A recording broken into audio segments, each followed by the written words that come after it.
Right, welcome back. Let's take a look at the newspapers now to see what's making headlines in some of the papers this morning. And we start with Business Day. Right, Business Day. And the photograph on the front page of the Business Day is that story we just played you, in fact. It's the cruise liner that's arriving out there in Nelson Mandela Bay, marked by the docking of the Vasco da Gama passenger liner owned by Nicolor Cruises. So there we go. So that's the cruise season that is happening here at the port. So the other stories, advisor doubts fiscal credibility, and this is where FFC suggests fiscal rules amid loss of credibility in consolidation. So that's their big story that they're talking to there as well.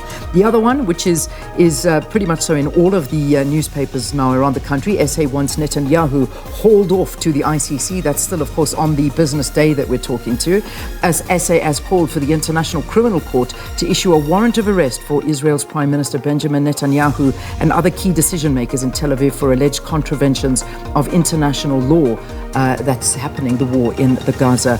And then just in the corner there, we can see Transnet seeks to fix Cape Port crisis. Transnet is considering opening the door to companies to second mechanics at the dysfunctional port of Cape Town. And this, of course, is to help speed up equipment repairs and avoid an escalating logistics crisis. So that is the front page of the Business Day. So the Star this morning leading with what they say is a damning report into the fire. And this is 5 years after the devastating fire at the Bank of Lisbon in Johannesburg. And investigators have revealed negligence and system failures leading to that tragic incident. Among others, they say there was a failure to maintain safety equipment, unsupervised heater left on, as well as haphazard approach by firefighters.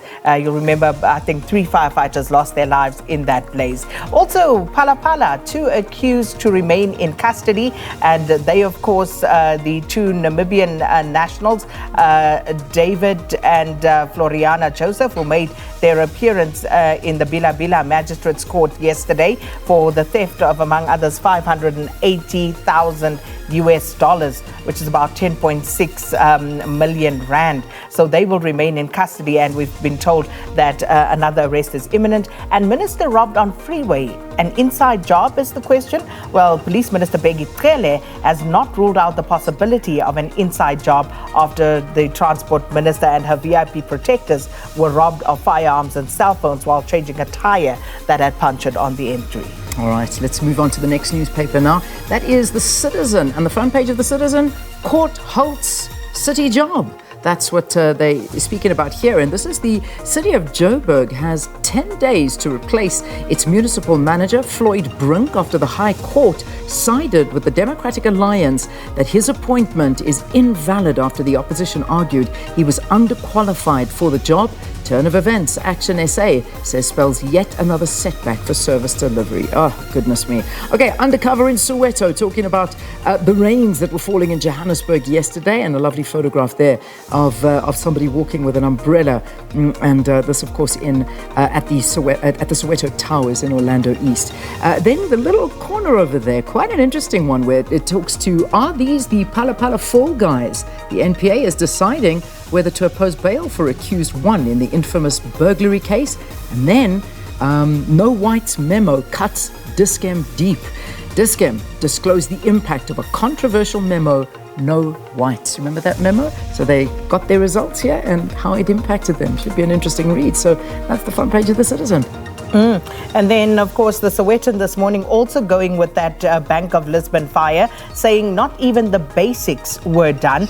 The report lifts the lid on a litany of failures which led to an inferno that killed firefighters in downtown Joburg in 2018. Building had no safety checks, no fire extinguishers, no working hose pipes when an office heater sparked the blaze. And also, state bleeds more cash on empty school. And this school outside of Tembisa, I think it's Maibuye is the name of the school, that was built at a cost of 98 million rand in 2017. It's been a white elephant, and now the state is set to spend an additional 2.8 million to fix the school that has been standing empty for 7 years. So those are some of the stories that appear on the front page of today's Sowetan, and that's where we leave it. Remember the website, sabcnews.com. You can get all of these stories and more on our website. A fantastic website to stay in touch with all of the stories that are happening from every corner of South Africa to all the different provinces, and you'll see interviews there, you'll see podcasts, and you'll see the latest stories and reports from our reporters. www.sabcnews.com.